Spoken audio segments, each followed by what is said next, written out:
Hello and welcome to another episode of the AI Show.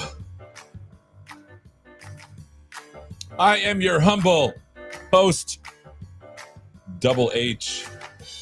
I just made that up. That's not real.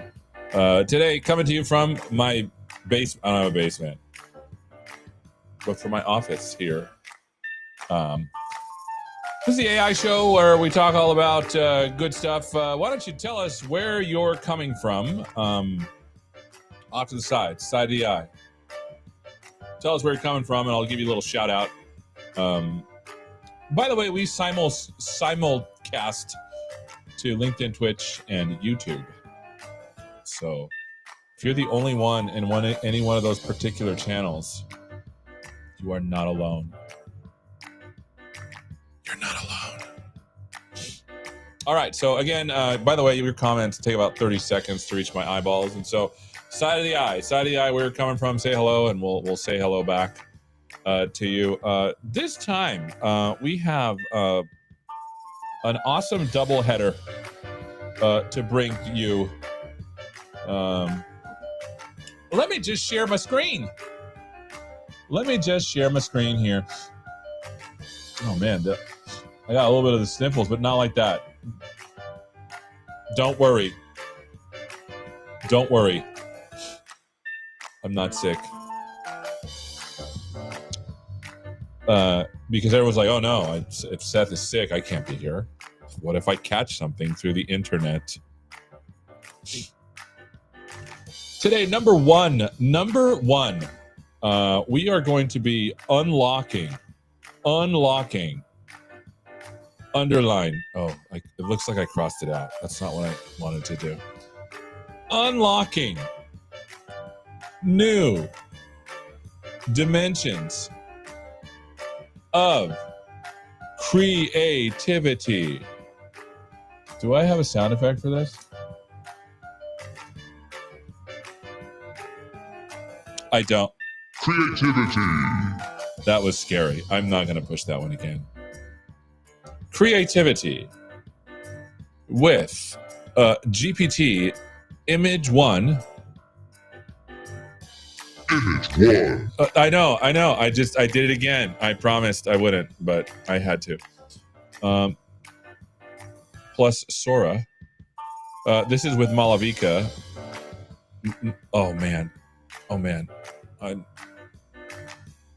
There we go. Malavika. First timer to the AI Show, by the way. So everyone be nice. And then number 2. Numero dos. Model catalog 2. I'm going to use the 2 symbol here. Model router with my friend Nitya. She's fantastic. And I'm not just saying that because she keeps up to date with her friendship juice. Although that might be a part of it. Okay. Where's everybody coming from? We have here, Ashish. Welcome, my friend, Boston, Massachusetts. Vinay is coming to us from Greenwich, Connecticut.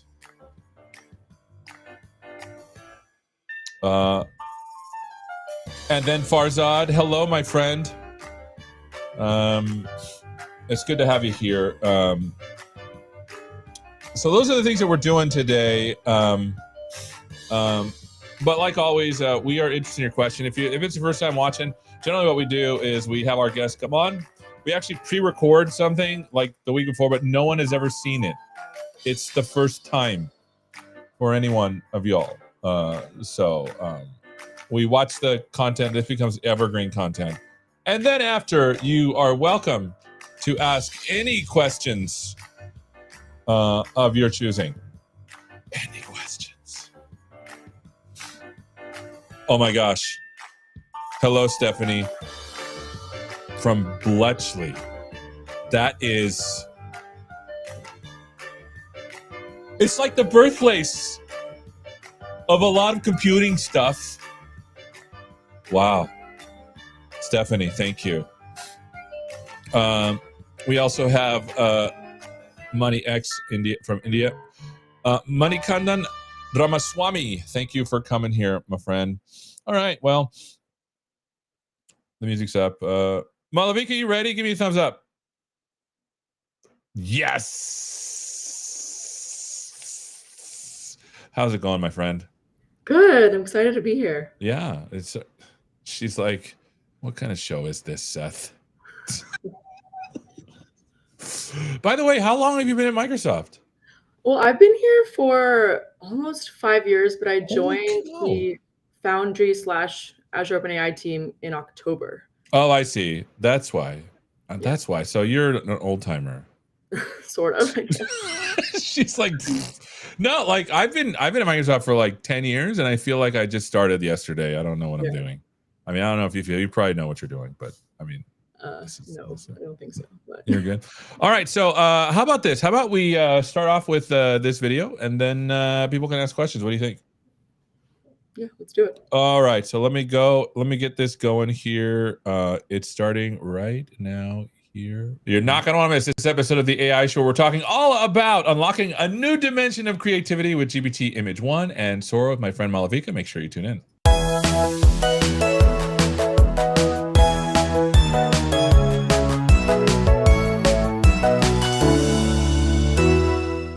Hello and welcome to this episode of the AI Show where we're talking all about unlocking new dimensions of creativity. Sounds fancy, Malavika. How you doing, my friend? I'm good. I'm really grateful to be here. Thanks for having me. Fantastic. So why don't you tell us who you are and what you do? Yeah, so hey everybody, I'm Malavika, and I'm just excited to be here to showcase exciting models and multimodal AI. I work on the video and image models in Azure OpenAI, and especially since AI is no longer about text, I think it's super exciting. You know, AI models understand not just what we say, but also what we see and even how things move. And I think that today creating high quality images and videos is still a major challenge. And especially for video, it's been a huge bottleneck. It's expensive, time consuming, and hard to scale. And so creative teams and industries like marketing and media hit a wall when trying to bring rich visual ideas to life quickly. And so that's where multimodal AI comes in. And on Azure OpenAI through Foundry models, we're so excited to bring you two major new models. We have GPT-Image-1, which generates high quality images from text and image prompts. And the quality is actually super impressive with above 1024 pixels. You can generate visual stories and products, RPGs, design games.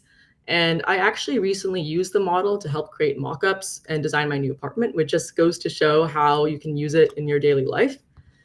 And Sora is OpenAI's first video generation model and the first video generation model on Foundry. And we recently released it on public video.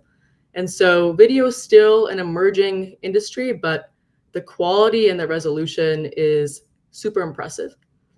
And I think that because both models are API first, they're ready for production use. And so you can deeply integrate them into real production workflows, apps, websites, and build them into your products.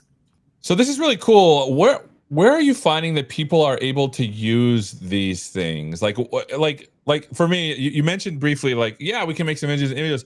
What's a good use case for this? When should I be thinking like, yeah, I should totally use this? I think that there's so many different use cases, like the possibilities are endless, but I do see a lot of popularity now in advertising and marketing, especially if you are an advertising company and you're working with your brands and you want to visualize certain concepts and pitch these big ideas and actually bring them to life. I think video generation is awesome for that, as is image generation. But yeah, I think there's so many endless possibilities from gaming, interior design, as I just alluded to. And yeah, I think it's just a really exciting space to be in. Yeah, and I love the idea of like, because I don't know, I'm not a really good designer myself. I have an idea of kind of what I want, and being able to just type that in and get not only an image or a video to do that, it's got to be really helpful. Yeah, it's super awesome just to inspire yourself. And as I mentioned, even create mock-ups for interior design. As I'm moving into my new apartment, I've been using it a lot, and it's definitely surprised me at how accurate and just overall how awesome it is. So that's cool. Really exciting. So here's a question. How hard is it to do something like this in code? Because I want to get a sense for like the effort to do that. I understand you brought something to show us. Yeah, that's a really good question. And so honestly, it is really straightforward, especially with the AI tools that we have today. So I did build this demo app myself using Streamlit, and I want to show you guys how easy it is to go from a simple text prompt to like a production ready asset and integrate these APIs in an application. You know, if I were on a creative team in an advertising or marketing company. And so, yeah, I think before, I show you guys the app in action, it would be great to show you guys, how it's built and walk through the code. All right, let's do it. I'll bring it up right now. All right, so what are we looking at here? Yeah, so let's ignore the UX and UI items. But the first thing you need to do is get your API key and endpoint from Azure. And you can also, for the video generation model itself, enter the height and width, specify the particular prompt. You can pull the status consistently to check the state of the jobs.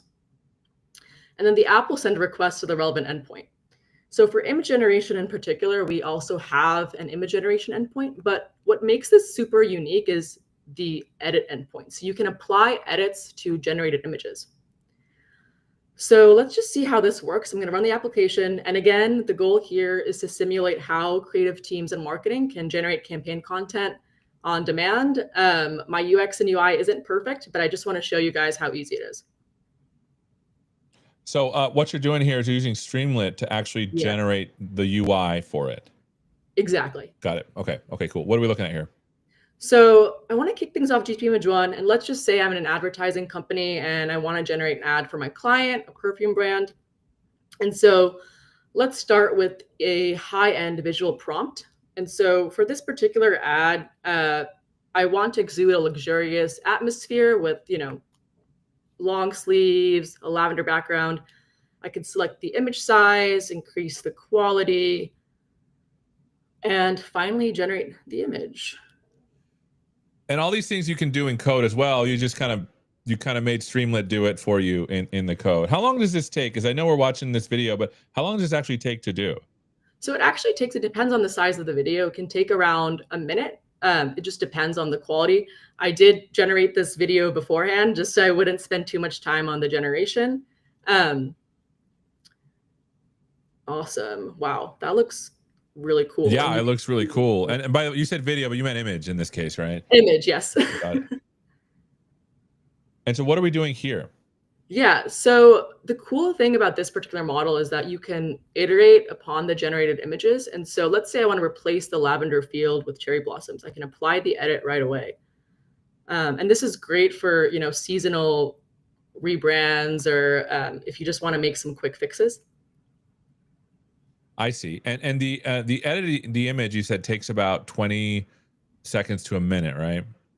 Yeah, it really depends. I would say actually at least 40 seconds, 45 seconds. It depends on the size and the quality of the image, but it can range from like a minute to 2 minutes. And so, yeah, I think now I want to just like pivot a little bit to video, and we're going to use the same prompt, but actually bring this to life a little bit through motion. And I think the great thing with Sora is you can, really you have so many options when it comes to the quality. And so for this particular video, I want to choose the highest quality possible. And let's do horizontal aspect ratio and then generate the video.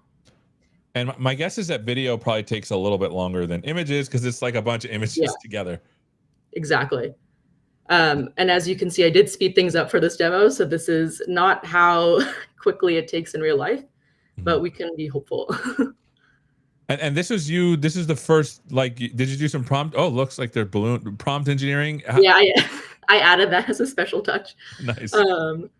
So yeah, no, this is really cool. I think it captures the golden hour lighting perfectly. And there's almost a strong sense of narrative visual poetry here, like the way she's holding the perfume. It's super cool. Oh my goodness. And like, how many times did you have to prompt it to do this out of curiosity? Only once. I actually used GPT-4o to come up with a good prompt for this. Oh, hey, look at us using AI to do AI. All right, what are we doing now? Okay, so I've been talking a lot about advertising and marketing, but there's a lot of range with Sora. So let's see how this looks like when it comes to space and with a cinematic view of the Earth with some city lights. And I'm gonna still choose a higher quality, and let's just change it to vertical. You can generate the video. I'm excited to see how this looks like. This is cool. Like I said, I am not a, I'm a visual, everyone's a visual person, but having the ability to go from words to visuals, just to spitball how you might want things to look is really cool. Yeah. It also really surprises you how high quality it is, because sometimes I feel like this could go in an IMAX movie. There are the balloons. Nice. There you go. Oh, hey now. Wow. Yeah, that's cool. And so Yeah. you made GPT-4o generate a prompt to make this, to make a prompt to make this video. Is that what you said you did? Exactly. That's cool. Exactly. That's cool. And you've been playing with this for a while. Is there any other tips you have for making high quality? Oh, what are we looking at here? Sorry. Oh, all good. So this is the video playground. I just wanted to touch on this if we have some time. Yeah, of course. And you can see how like the expression on the lion's face and just the way we've advanced, in terms of video generation, it's showing cinematic motion, natural rendering of things like atmosphere, depth, and camera movement. And to your point about your earlier question about quality, you can specify the height and width, which map to the resolution for video. And for images, you can increase the image size and increase the image quality itself. And so these are really good for high resolution and professional applications. So that's awesome. So the question I have is, do you have any tips for people on because you gotta, I don't know. I work with these models a lot, not these particular models, but you get a sense for like how to wordsmith things. Do you have any tips on like wordsmithing for these kinds of applications? That's a really good question. Do you mean like coming up with certain prompts and Yeah, is there iterating on it? is there certain words that make the model do more of what you want than others? I don't know. Like for example, like back in the day, we would say like to GPT-3.5 Turbo, "You are an expert," blah, and then it would do better. Is there any tips like that you have for these models? That's a really good question. So, in all honesty, what I've noticed with even like with image and with video, you can just add few adjectives and filler words. Like what I did in my earlier prompt, emphasize beauty, serenity, and luxury, and it'll actually generate an asset that is curated to that particular vibe. So you can use these adjectives to like change the tone of the video or image that you're generating. That's cool. That makes a ton of sense. So where can people go to find out more about how to use this stuff? Yeah, so we have our release blog, which has, an overview of the models themselves and, why it's important.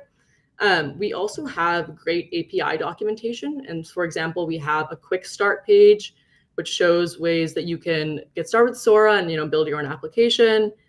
And honestly, I would just, deploy Sora and GPT-Image-1 today, and you can start experimenting in our playground and then see if you want to take that to production. We do have plenty of documentation on the API themselves and just general overviews on how you can curate the image and video generation to your particular needs. No, that's cool, and there's a ton of links here that I'm putting up here for you. Incidentally, if you don't know, we actually used it in one of our applications as a sub agent to another one, and it was really cool because we were able to like take a picture on stage. Amanda and Elijah took a picture of themselves on stage, and they asked the agent to make a change, and they made it cartoony, and it was actually really cool to see that happening live. All right, well, thank you so much for spending some time with us, my friend. Thanks so much for having me, and I'm really excited to see, what everyone can build with these cool tools. Yeah, absolutely. If you do something cool, let us know. We want to show. Maybe we can showcase it, when we're doing stuff. So thank you so much for being with us, my friend.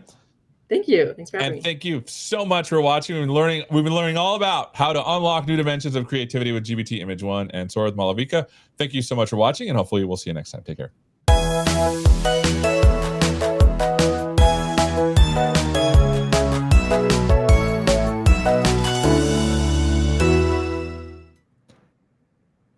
Alrighty, that was good. let me get this off here so that they can see us. That was good. Hold on, how do I take this video off? I'm trying to get rid. Here, hold on. Okay, that was cool, Malavika. I had like a ton of ideas on like cool stuff you could do, because my sense is that you could make a bunch of clips and make a story together and edit it together. Have you seen people do that? Yeah, so I think there's a lot of different use cases and ways you can use the video generation tool. I think currently we are still working on adding additional features like image to video and maybe video to video, so people can take existing videos, extend them, and expand the editing capabilities, and keep like certain frame index so they can just build on top of it. But yeah, I think right now we're seeing a lot of people use this for advertisements and for marketing purposes. And sometimes, even like individual consumers like myself, I just love playing around with the videos and the images, and just seeing what we can create. It's kind of like another artistic form, That's cool. So here's let's get some. By the way, get your questions in for Malavika. That way we can answer them all. With enterprise version, if any, can we expand beyond 5 seconds? Is there a difference between enterprise version and just whatever version we have? And then what are some of the capabilities? Yeah, so Sora is available to everybody. It's not gated. We don't have different versions. And so everybody can generate a video up to 20 seconds and resolution up to 1080x 1920, and support different aspect ratios like landscape, portrait, and square as well. And so initially, we have this available as text to video, but we're adding image to video as well. And I think a key differentiator with our particular model is that we do have an API and a UX and UI interface. So you have the flexibility to integrate this in, any app or workflow or pipeline that you have yourself, which is awesome. Amazing. Here's a commentary on my handwriting. It's just so bad. Yes, it is. Did you? I mean, I know you're an expert in other things, Malavika, but if you saw my handwriting at the beginning, were you like, gosh, how does this guy have a job? No, actually, I liked it. You did a great job. Oh my gosh. No, you know she's not telling the truth. I'm not being diplomatic, I promise. Here's another one from Shai. Can we use custom character? Maybe they're referring to, like, is there a way to see the video? But we don't have that kind of thing yet. But how would you answer this question, Malavika? I would love to learn a little bit more about this question, because I don't know if I fully understand it. So I have heard of this vaguely from other customers as well, and I think it's something that I'm trying to understand. We don't support custom characters right now, I believe, on Sora, and we don't have avatar support or anything like that. But yeah, feel free to ping me and we can talk offline and see. Cool. So we have a little bit of time. So let me see if I can first off bring up my horrible handwriting here, and I wanted to talk to you a little bit about. Hold on, let me share. And let's go to ai.azure.com. And then hopefully maybe I have a place where we can do this. I want to ask you a couple of questions. I think some folks were like, hey, oh shoot, I got to find my special. I don't know if I have it. Oh no, is it gone? Did they take away my ability to do video? Where does it show up, by the way? Does it show up here? Yeah, if you look in the model catalog, it should be there. Okay. Oh, I have a GPT-Image-1. I have a GPT-Image-1. And then when we go to playgrounds, that's where we would see it, right? The video playground, exactly, or the image playground. I think I have an image one, but let me see. So let me go here, and these are all the models that I guess I don't have. I don't have the models. How upsetting.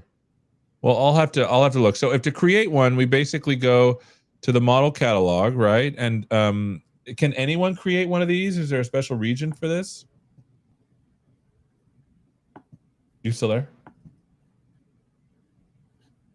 Oh, can you hear me? I don't know if she can hear me. Well, let me try anyways. Let me go over here and let me look at the image here. Capabilities, inference tasks, image generation. Let's look for image generation. image to image to image, image to text. Oh, that's for the model. Maybe there's a way to find the model here. GPT image 1. There it is. Hey yo. Let's see if I can use this model. And then connect and deploy. By the way, Malavika, can you see what I'm doing here? Can you hear me? I don't know if she can hear me.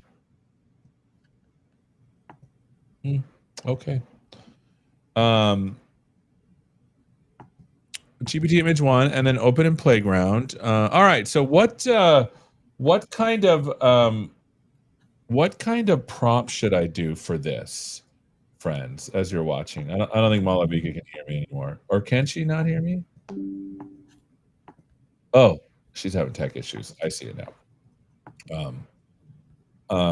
Well, I'll have her give me a thumbs up once she's back. So let's try this out. Let's see.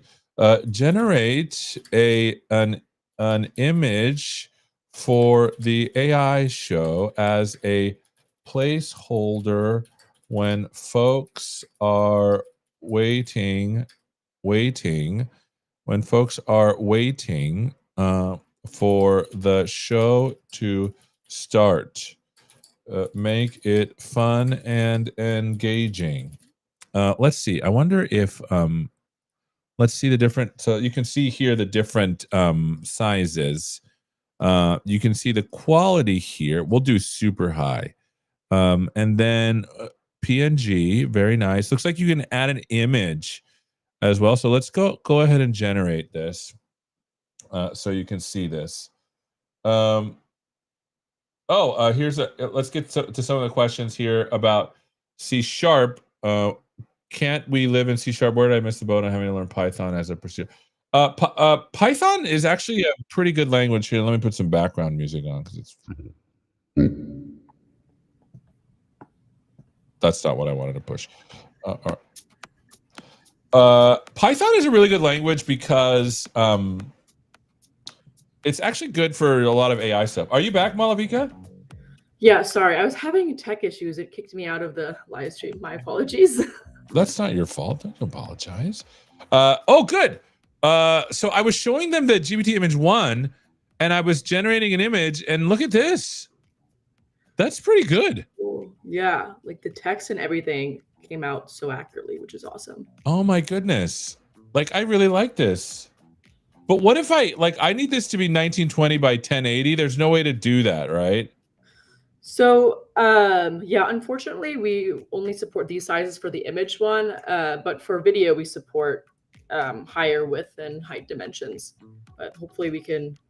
Oh, and if if I go back, does it say, okay, good. So does this save this for me like here indefinitely? By the way, we might have Tasmika on later. If you don't know Tasmika, she works on the portal stuff, and so she might tell us more about this. So maybe I'll wait for that. So let me go to the model. So let me go back. So if I want to deploy a model here, let me do I just Sora? And is this available for everybody? Yeah, Sora is available for everybody. You just need to deploy the model. You should use this model here. Look at this. Connect and deploy. Oh my goodness. Let's cross our fingers. I'm crossing my fingers. By the way, I did whilst you were having a little bit of looks like I don't. There's something wrong with my my permissions. Well, stink. That's too bad. Is there something else I can do or maybe I need to call it a Sora video or something? Maybe I don't have permissions to deploy here. Customize. Are you deploying in the right region? It's in East US 2. Let's see. I think that's there. Maybe. Oh, yeah. There you go. So here's East US 2. Maybe it's something having to do with me. It might be something having to do with me. Like it looks like I have a permission problem, so I'll need to fix that. But I used to have access to Malavika's endpoint, but it looks like I don't have that now, which is kind of a bummer. But I'll try it later. But I do love the idea here of let me go back to the playground here. This is actually really cool. is there a way that I? Oh, let's do this. Can you make this part of the wait screen for the AI show? Make it fun and engaging. So this will take the image I just gave it and edit it. Is that right? Yeah, so you can, there's like a lot of, with this particular model, there's so many expanded capabilities. You can input an image, and then you can also, if you wanted to edit upon a generated image, you can click on that particular image. And I know Tasmika is definitely the expert here, so I'll let her walk through this. In general, in terms of model capabilities, you can apply in painting, text transformation, as I showed in my demo. Wow. Oh my gosh, this is so scary. Oh my gosh. Does that look like me? A little bit, yeah. Now we know this is like, I don't know. I mean, it looks like either a really fun guy or like a serial murderer. I mean, I don't know. I mean, it could go either way. I mean, it could break either way, I think. All right. Well, Malavika, thank you for being with us, my friend. Thank you. Yeah, thanks for having me. Super exciting. All right. Well, you're the best, and we'll see you hopefully soon. But now it's time for Nitya to come up. So we'll talk to you a little bit later. Okay, my friend? Awesome. Thanks, Seth. Take care. All right, Nitya, you ready? Give me the thumbs up. You ready, Nitya? Yeah. Hi, Nitya. Hi, Seth. Did you see that picture? Those images, and I'm like, it got your plaid shirt right. I'm like, it everything else, like, whoa. I have a complaint to lodge with the GPT-Image-1. The only thing I was thinking is, can it actually extract the colors? Because you got this. Like, I was just thinking, if it could take the logo colors and make you a plaid shirt, I'm there. Well, let's look at it again, because I think you're gonna have some good commentary here on it. You don't want my commentary. What is it looks? I was like, it actually got you right. It's just like, okay, first, yeah, I was like, it got the AI shows. It converted me from like Hispanic to somewhat Asian / Filipino. I don't know. There's some, yeah, the eyes, I don't know, but it's like it got your you know, the whole jawline and the shirt, man. I mean, like, it's the shirt. The shirt is like, it really did a good job. And then I've got stuff in my ear apparently. This is why you didn't want 1920 by 1080.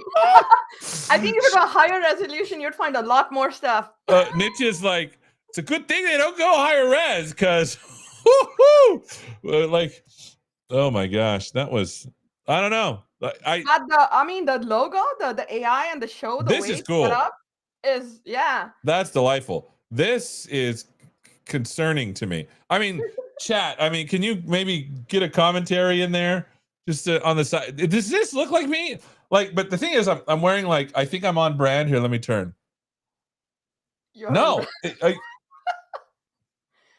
I'm waiting for the video version where you can upload this and it makes you into a 5-second animated character. Oh my gosh, I couldn't deploy I gotta find out what I did wrong. But yeah, I couldn't deploy the video one, but we'll ask Tasmika to come back, because she's awesome too. Tasmika is like, no, she's the best. So cool. We have so many good people working here. All right, so let me she and Malavika did a build session. It was out of this world. Literally, like, did they do the world one? so pun intended. Hold on, I have it. Oh, it was so low. It was out of this world, because it was like a world, right? Hey Nitya, how are you, my friend? I'm doing good. I was just thinking to myself, you saw me in Times Square, and now you're seeing this in, like, my home square, so to speak. Yes, home. I love the background stuff, and that was all artisanally generated, correct? Yeah, a lot of it was. There's some, if you can't see it, but over there, those are my nieces. They make art for me because they're like, oh, you have space on your wall. There used to be serious stuff there before. Oh. But now they've taken it over. Our friend Veronica, how are you, my friend? The shirt looks like your shirt, but not your face. Yeah, I know. Shout out to Boston. I can see Veronica and Ashish from Boston. So Boston, Mass. Thank you. Okay. All right, Nitya, we're talking about Model Router with you and the catalog, and there is some pretty cool stuff. Should we roll the videotape? Let's roll. And then can you stick around for questions? By the way, please ask questions, because during the video when we play it, I want your questions to just come in there, so that way we can it would be like we just answer them all. So let's go to the video storage. Here we go. Are you ready? You're not going to want to miss this episode of the AI Show. We're talking all about model catalog to a model router, what's new in Azure AI Foundry models with my friend Nitya. Make sure you tune in.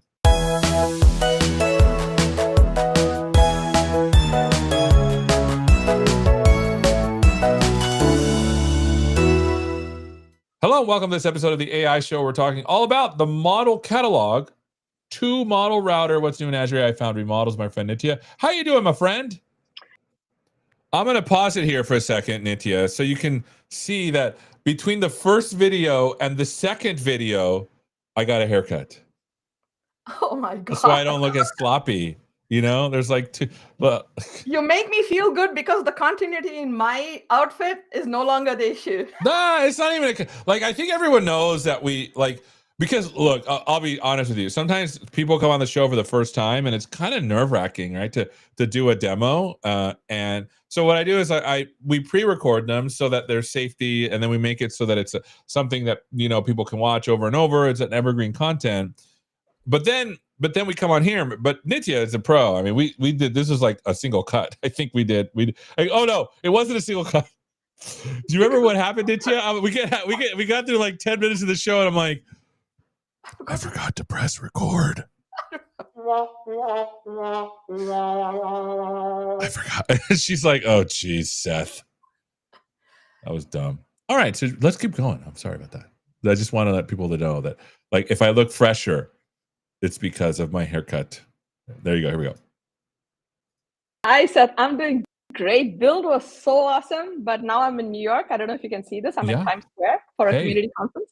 That's amazing. So look at after build, we went from like 3,000 models to 11,000 models. I need you to shepherd me through how I should even start to think about this. So let's just bring up your screen and let's get going.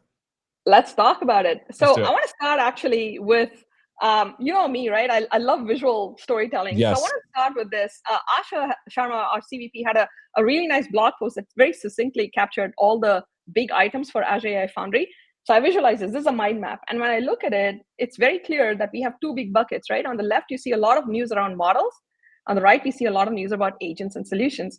So I want to dive onto the left side. So those Foundry models and Sparta models, and that's what we'll talk about. But you asked me a very good question, model choice, right? So let's go to the catalog. And what I want to show you here is, like, you're right. It's not even 3,000. Before build, we had 1,800 models. They jumped to 11,000. Yes. And even, I know. And even before then, we used to have people come and tell us, how do I pick one from 1,800? Now we have to tell them, you've got to pick it from 11,000. But I think this is where we have the best story. Because the Azure AI Foundry model catalog is actually got one of the most comprehensive set of models. So if you look at this, you know, you can get classification, like you get collections from various providers. If you pick the ones direct from Azure, you get all of the benefits of SLA compliance, all of that stuff in here. You can classify and filter by industry, capabilities, and so on. But build had a lot of interesting news, right? If you look at the top right there, we are seeing some of the highlights. The model router, we want to spend some time there. But I'm going to start by first saying, like, what's our developers' experience as they go through this? They come here, they see these models, and then they're like, okay, how do I pick? I might be able to filter by, you know, like, hey, give me a collection from OpenAI, but it's still a lot. That's when I realized, did you see we have leaderboards now? That was something that I heard, but I showed it a couple times, but I don't know if I explained it right. So maybe you can show it and be like, hey, this is what this actually means. Yeah, what I really liked about leaderboards is I think that this is something where we are maintaining these metrics. So you can see this quality indexes and average of accuracy scores. But what I like about it is the developer journey, where, like, first go and filter the models, but then get a better sense of how they compare against each other. And the leaderboard, these metrics are being assessed kind of like on a regular basis. This is not a static table. So we can see how they compare against each other on, like, a quality index that averages the accuracy scores. But I can also go and dive in and say, which one is by cost the best one, the quality, et cetera, right? So this is giving me one more tool in my model choice journey. Yeah, can I this tell is you cool. one more? Yes, please.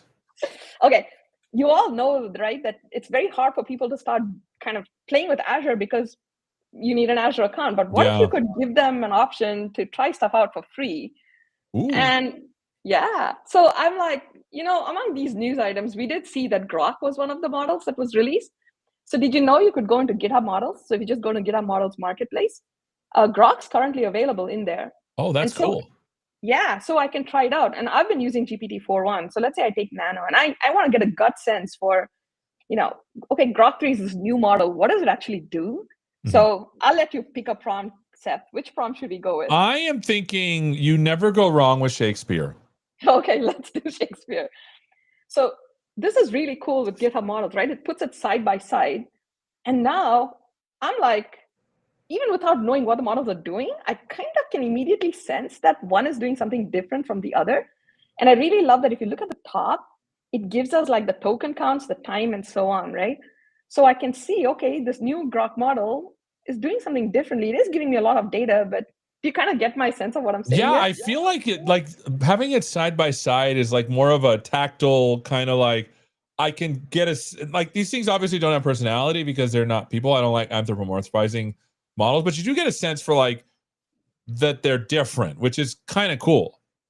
Very much so. And to me, at least, right, it's two things. It sparks a conversation. Why is this different? And then we can start saying, hey, Grok 3 is like X.AI's state-of-the-art model. It does reasoning. It does, good code generation, etc. But like just looking at this, you start thinking, okay, this is more verbose, takes more tokens. Are they giving me the same quality of information? Which one should I choose? So yeah, absolutely right. To me, this was like, hey, that's one tool in your arsenal that kind of is powered by Azure Catalog under the covers. But that is amazing. Yeah. But I also want to talk about, and I know you had other folks going to come and talk in depth about playgrounds, but I noticed Sora was coming out and I was super excited.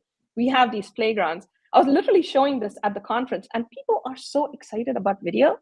But I don't know if you noticed that I really love the fact that we now have industry-based prompts. Oh. So yeah, so I'm like, my kid's actually into sustainability now. So I'm like, I can go tell him, here's a thing you can do to like go tell a story about, I don't know, carbon sequestration. Here's how you fashion a prompt.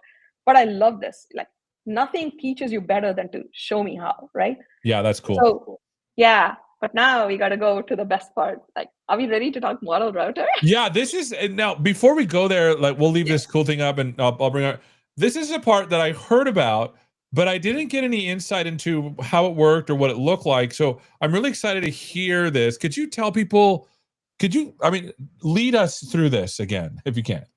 For model router? Yes. Okay, so let's actually see if we can go back to this, right? So here is the beauty of it. What do you think the number one challenge for people when they think about model choices? Actually, there are two. First is, I need to know the catalogs exist and where they are, so we can solve that for them because Azure Model Catalog is so clear. Second, they need to understand a little bit about the models, and we showed how like you can use leaderboards to get criteria, you can play with GitHub models to compare them. But do you know what the third biggest thing is that gets people to stop in their tracks about model choice? For me, it's like, I don't even know which one to choose. Yes, but it's also the fear that you'll make the wrong choice and a new one will come up tomorrow and you're like, what do I do? I have to rewrite all my code, right? Yeah. And what I really loved about Model Router is two things. One, and this is my moment of zen. Look, I'm actually going to search in the catalog and Model Router, oh wait, I'm in collection OpenAI. You should clear these. We said these before we do this. There we go. It's a bad thing, but there you go. It shows up as a model. So as far as I'm concerned, I am just literally adding a model, okay? I can then go and deploy it. And in fact, I have it deployed in this particular thing. So let me see if I can move over and show you. So you see I've deployed Model Router and it shows up as a model deployment in my project, right? Just like any other model. And so I can write my code to it just like any other model. But if I click into the card and look at it, isn't this cool? Under the covers, it's actually got 4 different models that it can route to. Okay, so hold on. This is cool. So basically, it feels like it's a proxy to other models, right? Bingo, yes, that's exactly my thought. It's like, it's a proxy. and I would never know. Yes. That is your thought. That's what she told me beforehand. By the way, I'm not going to steal her thoughts because they're hers. Well, no, but you know, do you see the models that right now? Of course, this is like kind of open AI. But do you see the choices it's got? So I have a ton of questions, if I may ask it. The first question is, how do you choose the model it can route to? And then second, how does it know which model to route to? So both are very good questions, and both are questions to which we need more answers, but I'll tell you why. We don't know. It's actually right now, it does the choice for us. Okay. And it's one of the things that, in fact, at this conference, showing the demo, we had the same question. So we need to understand more about this as well. But the whole idea is right now, the value is the developer experience where you didn't have to know. Ideally, we want to understand how to influence this, but what happens is, can I just show you a demo real quick? Yeah, let's do it. Okay, so you see these four, right? So right now, the default model router is associated with these four models. And there's a documentation page where you can learn about it. But let's say I've actually got it deployed. And I ran a few demos ahead of time so we could just walk through it. So the beauty of this is that I deployed one model as far as my code is concerned. And then I asked a question. And you can see here, I asked a very simple question. And it automatically looked at it and said, this is something that a nano model can handle. And it answered it. Okay. So now I'm using a nano model, which probably has a better cost ratio and can do the job really quickly. And it's given me a fairly decent answer. And it tells me, it picked this for me. I didn't give it any choices. I just said, go ahead. But then I'm like, okay, based on what you said, I actually have more things I want you to do. And now I start giving you more tasks. And it says, you know what? It's time to move up to mini. Do you see it? Yeah, that's cool. And I didn't do anything. It's the same session. It's flipping models on me. And I'm like, wow, but wait, there's more. And I want to tell you something in just a second. I'll just walk through these demos. And you can see that as it becomes more complex, the questions, it picks the GPT-4.1 model. And then the last one, it actually picks the it picks O4 mini, which is our reasoning model. Mm-hmm. So it's doing its job. But do you know what this has value to me as a developer? Is I could write to this API and I would never have to know. I just give it a prompt and I get the response back, right? And I can then use it without having to worry about one, what are the different APIs, parameters, none of that. Two, worry about the fact that, hey, did the complexity of this change? Is there a new model that I should be thinking of, etc.? So if OpenAI ships something new, I'm guessing that our team will basically make that available. For now, it just came out, so I just see the four. So here's a question. So when I deploy the model router, it automatically comes with those choices built in of the model. Okay, cool. And the nice thing about that is that, like, we'll have to get some folks to maybe tell us a little bit more about that. Yes. But the thing that I like the most about this is that it allows it to select less expensive models to do less expensive things, right? Which is really cool. This is awesome. So what else do you got for us, my friend? All right, so let's kind of go down this developer journey, right? So we basically talked about catalog. We've got all of these things. The last thing, of course, is if you click the view code, you will actually get code snippets. So I want to just complete the story of, here's the developer, came to the catalog, found a model, looked at the leaderboards. They were like, okay, we're going to play it out in the playground for a bit. We're going to put the model router. We've got our model set up with everything hidden behind. I've got code. I moved to code first. This is great. Now I've got myself jump-started and I've de-risked my choice, right? Inference API de-risks my choice from a code perspective.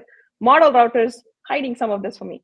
So I want to end by just saying two things. Like, build to me was not just about learning what's new, but it was us going out to our developers and helping them embrace this. So I want to share two labs. Is that good? Yeah, let's do it. Let's do it.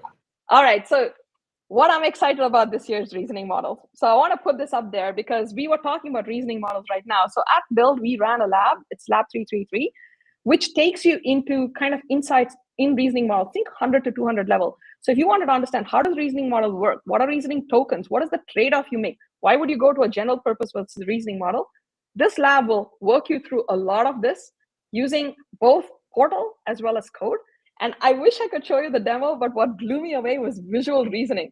I gave it a word puzzle and it came up with the solution, which was a pun, and then it made one for me. And I was like, wow, think crossword puzzles of the future. I have like some serious FOMO, Nitya. Nobody told me. All right. That's really cool. I put a link, by the way, at the bottom so people can talk about that. This is awesome. People should definitely go to that. And by the way, this is like a 200 level lab, but you should also check out Marlene had a 300 level lab. Now, we were talking about Azure OpenAI's O series of models. She was looking at DeepSeek for research. We'll talk about it in just a bit because I'm going to connect the dots there, but I would be very, very bad if I didn't tell you about this other lab, which is from our wonderful evaluations team. This blew our minds because this is basically the evaluation SDK, and the 1.7 shipped 2 days before build. And this lab had all the kind of notebooks for it. But I think that one of the messages we want to take away is your entry, your generation, your AI application starts with model choice, but it ends with observability and responsible AI. Unless you can test it, you can't ship it with trust, right? Yes, I love that. And is there anything, like, you're just dropping the nuggets? Do you have anything else, like a last one? Okay. Yes.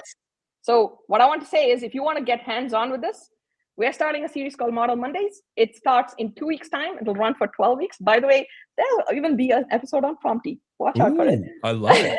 Sorry to drop that on you. Yeah. But this was season 1. And season 2, we'd love to see you there. The first 3 episodes are already up. Advanced reasoning, you're going to see those labs in action. We're all interested in model context protocol. Small language models, we're going to have the 5.4 team talk about their reasoning models. So this series kicks off. If you want to start your model choice journey, get hands-on with these models, and also catch up on all the news, 5 minutes every week, then join us Model Mondays. That's the link to register. All right, so I'll put the link up one more time so you can take a look here. I'll even cover our faces because it's so important. Make sure you go and register for that. This is awesome. Thank you so much for spending some time with us, my friend. Thank you so much for having me, Seth. Always a pleasure. And thank you so much for watching and learning all about, from model catalog all the way to model router, what's new in Azure AI Foundry models. Thank you so much for being with us, and hopefully we'll see you next time. Take care.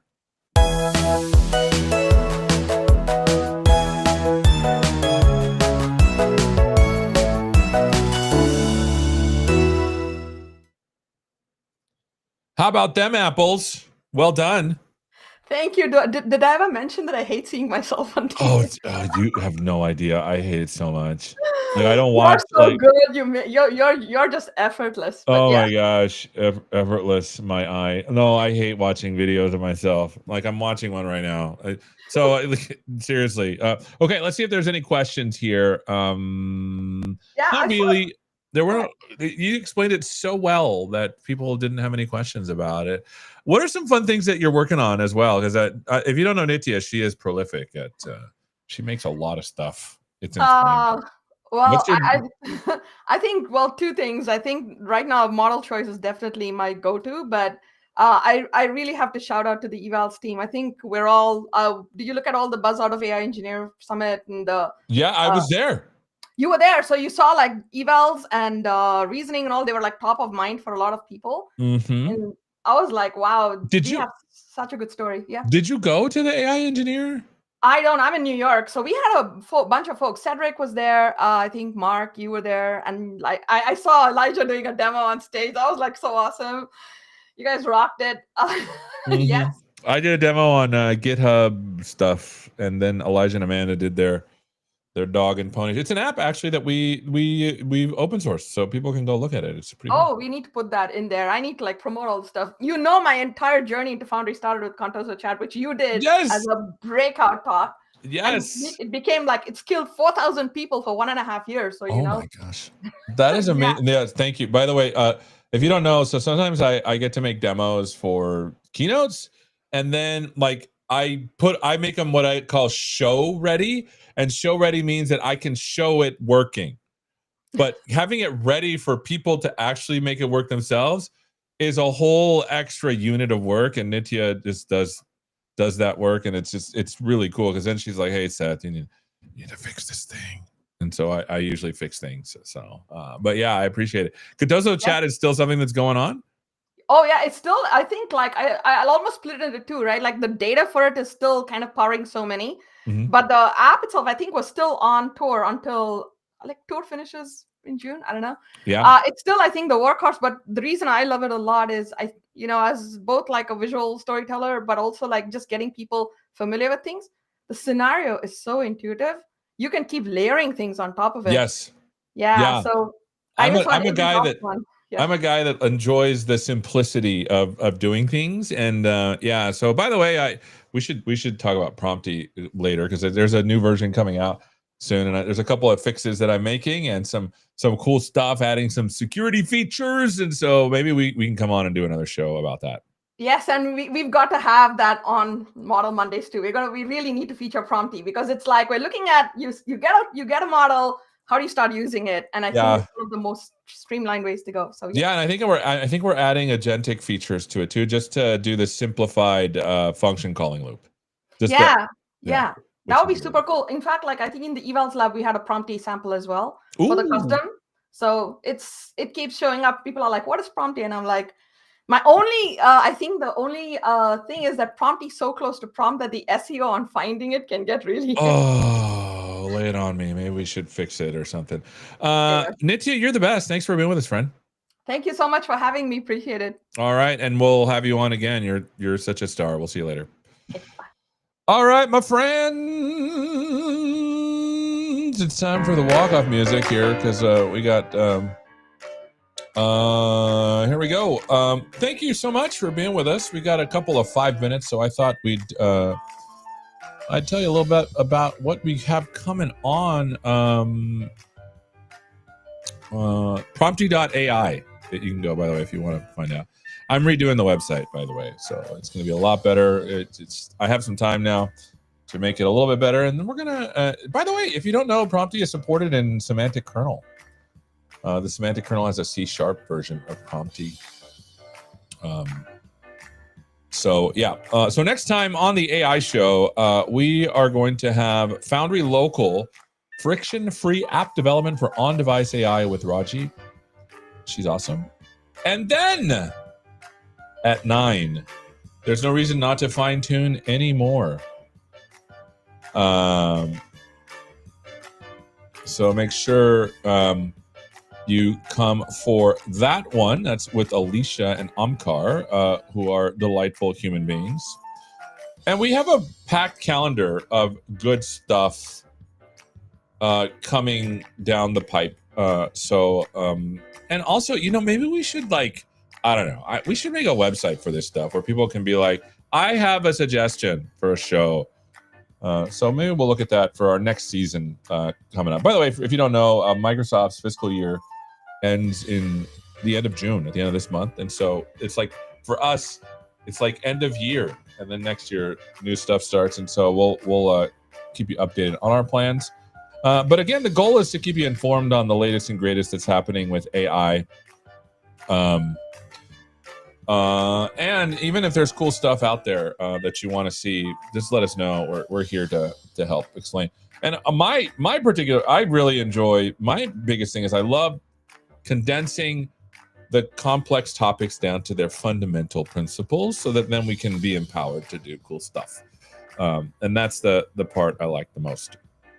But again, thank you so much for watching. And we know you have your time is valuable and you can spend it elsewhere. And so we're glad you're with us. Tell your friends. Again, next episode of the AI show is going to happen next week. We'll be talking about Foundry Local and fine tuning. So make sure you tune to that. By the way, that one's going to be one we record this week, and I'm just going to play it because this week I'm leaving Thursday to the AI tour in Athens, Greece. And so if you're in Athens, Greece, come to the AI tour, say hello. I'd love to meet you in person.